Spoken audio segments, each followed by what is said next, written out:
सभी को हमारा सादर प्रणाम। हम प्रभु के श्री चरणों में शतकोटि नमन करते हुए आज की बात को शुरू करते हैं। आज हम चर्चा करेंगे कि शिक्षा और साक्षरता की, हमारे जीवन में शिक्षा और साक्षरता का क्या महत्व है। हम एक कहानी से शुरुआत करेंगे, आप लोग ध्यान दीजिएगा। वह कहानी एक किसान की है, जहाँ शिक्षा न होने के कारण एक बच्चे की जान जाते जाते बचती है। कहानी है एक किसान परिवार की, जो उसकी पत्नी घर पे रहती है और वह अनपढ़ होती है। उसका एक 8 वर्ष का बच्चा जो सर्दी और खांसी से काफ़ी पीड़ित था, और वह दवा लेके आती है और दवा उस बच्चे को पिलाती है। संयोग की बात यह है कि दोनों पति पत्नी भी अनपढ़ थे, और बाजार से किसान उसी दिन खेत में छिड़काव के लिए कीड़े मारने की दवा को भी लेकर आता है। संयोग था कि वह भी शीशी सेम उस दवा की, जो दवा बच्चे के लिए लाई गई थी, सेम उसी दवा के आकार की वह शीशी जो कीड़े मारने वाली थी, मिलती जुलती थी, और एक ही जगह रख देने के कारण उस किसान की पत्नी ने अपने बच्चे को वह कीड़े मारने वाली दवा गलती से पिला देती है, जिससे उस बच्चे की हालत काफी गंभीर हो जाती है। आनन फानन में वह किसान परिवार डॉक्टर के पास लेकर के उस बच्चे को जाता है। डॉक्टर देखते हैं और समझते हैं तो पता चला कि यह अनपढ़ होने के कारण इस तरीके से घटना घटी है। डॉक्टर ने कहा, अगर आप पढ़े लिखे होते तो शायद ये घटना नहीं होती, शायद क्या एकदम वह घटना संभव ही नहीं थी। क्योंकि अगर व्यक्ति पढ़ा लिखा तो उसे पता होता कि कीड़े की दवा है और एक खांसी की दवा है। इतनी बात सुनते ही उस किसान की पत्नी ने कहा कि हम दोनों तो भले अनपढ़ रह गए, लेकिन हम अपने बच्चे को पढ़ाएंगे। इसलिए शिक्षा के मूल को, शिक्षा के उस महत्व को उस गरीब किसान ने समझा और जाना। बोला कि हम दोनों पढ़ेंगे और अपने बच्चों को भी पढ़ाएंगे। अनपढ़ आदमी पशु के समान होता है। कहा भी गया है कि काला अक्षर भैंस बराबर, इसलिए जीवन में पढ़ाई का बहुत ही महत्व है। अगर हम शिक्षित होंगे तभी हमारा जीवन सुखमय हो पाएगा, हमें अच्छे और बुरे का भेद पता चल पाएगा, जिसके लिए शिक्षा अति आवश्यक है। एक संकल्प हमारी संस्कृति और हमारे संस्कार में होना आवश्यक है। हमें प्रतिदिन भगवान से प्रार्थना करना चाहिए कि हे प्रभु, हमें ज्ञान दीजिए, हमें अभिमान से दूर करिए, हम लोगों का कल्याण कर सकें, लोगों की सेवा कर सकें, ऐसा वरदान दीजिए, ऐसी शक्ति सामर्थ्य दीजिए जिससे मैं लोगों का उपकार कर सकूं। क्योंकि यह जीवन, यह हमारा मनुष्य जीवन अमूल्य जीवन है, इसका कोई मूल्य ही नहीं, अमोलक है। और यह मनुष्य जीवन सिर्फ और सिर्फ उपकार और कल्याण करने के हेतु ये भगवान ने, प्रकृति ने दी है। यह 5 तत्वों का हमारा शरीर, ये इंद्रियों के बस में है। काम, क्रोध, मोह, लोभ, अहंकार के बस में यह पड़ा हुआ है, जिसका कारण है अशिक्षा।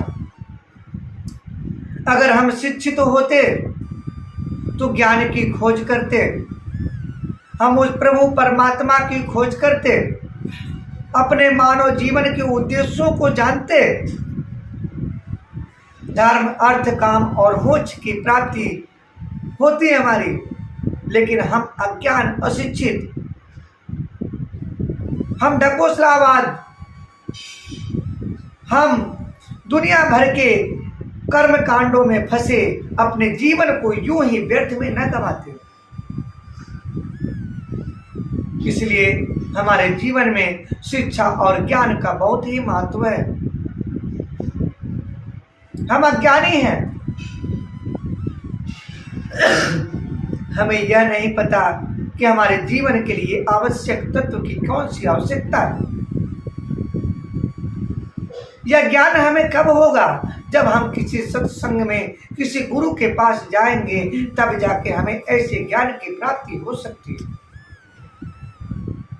इसलिए हमारे जीवन में अति आवश्यक वह क्षण, वह पल होना जरूरी है जब हम गुरु के सानिध्य में उस प्रभु प्राप्ति के मार्ग को ढूंढ सके और जान सके, हम उस पर अमल कर सकें। हमें अपने जीवन में किस प्रकार से चलना है, कैसे रहना है, क्या करना है। कहा गया है कि परोपकार से बढ़कर कोई धर्म नहीं है और परपीड़ा के समान कोई पाप नहीं है। अर्थात अगर हम दूसरे का उपकार करते हैं तो इससे बढ़कर हमारे जीवन में कोई धर्म नहीं। और अगर किसी भी प्राणी मात्र को हम जरा से भी कष्ट पहुंचाते हैं तो इससे बड़ा कोई पाप नहीं। वह पीड़ा हमारे तन से, मन से, कर्म से, वचन से, हमारे नयनों से होती है, तब पर भी वह पाप है। और धर्म भी सेम उसी का दूसरा पर्याय है कि आप अगर किसी के प्रति अच्छा सोचते हैं, अच्छा विचार रखते हैं, अच्छा करते हैं, अच्छा देखते हैं, तो वही धर्म है। इसलिए इस भेद को हम तब जान पाएंगे जब हम शिक्षित होंगे, जब हम ज्ञानी होंगे। इसलिए हमारे जीवन में शिक्षा का बहुत ही महत्व है। हम माँ के गर्भ में ही प्रार्थना करते चले आए हैं कि हे प्रभु कृपा करो यही भांति सब तज भजन करब दिन राति। लेकिन हम उस प्रतिज्ञा को, उस प्रण को भूल गए। कारण है जब अज्ञानता रूपी इस संसार में अज्ञानी बने फिर रहे हैं। कहा गया है भूमि पड़त बा ढाबर पानी आई यहाँ माया लपिटानी। कहते हैं कि माँ के गर्भ से जैसे ही बच्चा इस धरती पर आता है, माया रूपी संसार में बंध जाता है और वह अपने उस स्वरूप को, उस दिव्य शक्ति को वह भूल जाता है। अपने उस प्रेयर को, उस प्रार्थना को, उस माँ के गर्भ में उल्टे टंगे होने का जो दर्द, जो जठराग्नि में जलने का दर्द उसने महसूस किया, इस माया रूपी संसार में आकर के वह भूल जाता है। इसलिए क्योंकि वह इस अज्ञानियों के संसार में, अशिक्षित लोगों के समूह में संस्कारों में आ गया, जिसके कारण वह अपने आप को भूल गया और जीवन पर्यंत वह माया के चक्कर लगाता ही रहता है। लेकिन अगर कहीं उसको ज्ञान की प्राप्ति हो गई, कभी प्रभु की कृपा हो गई, संतों के शरण में चल गया, कोई गुरु मिल गया रास्ता बताने वाला, तो उसकी आत्मा का कल्याण हो सकता है और वह प्रभु से फिर पुनः मिल सकता है और मानव जीवन सफल बना सकता है। इसी बात के साथ हम अपनी वाणी को विराम देते हैं। जय गुरुदेव।